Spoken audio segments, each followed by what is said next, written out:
توی این ویدیو میخوام همه چیز رو به صورت خلاصه در مورد قلموهای ژل طراحی بهت بگم. مهم نیستش که چه شماره‌ای داری، مهم اینه که یک قلمو با قد بلند و یک قلمو با قد کوتاه داشته باشی و جنس این موها از موی طبیعی باشه.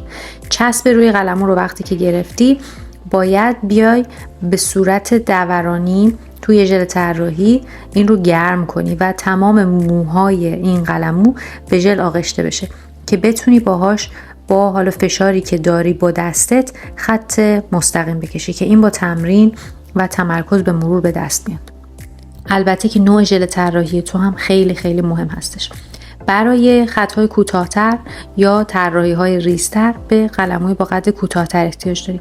هر چقدر این قلمو کوتاه‌تر باشه، تمرکز و دقت تو توی طراحی بالاتر میتونه بره.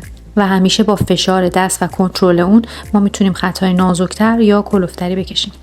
برای تمیز کردن این قلموها همیشه اضافه ژل طراحی رو با یک پد بگیر و از یک بیس کوت یا تاپ کوت که جنس سافت داشته باشن، یعنی هارد ژل نباشن، میتونی برای تمیز کردن موهای قلمو استفاده بکنی. اینقدر این کار رو انجام میدی تا اینکه اون ژل به صورت کامل از موی قلموی تو پاک بشه و اضافه ژل رو وقتی که گرفتی باید در قلمت رو بذاری. یعنی اگر میخوای که قلموی تو عمر طولانی داشته باشه حتما باید نوع دردارش باشه.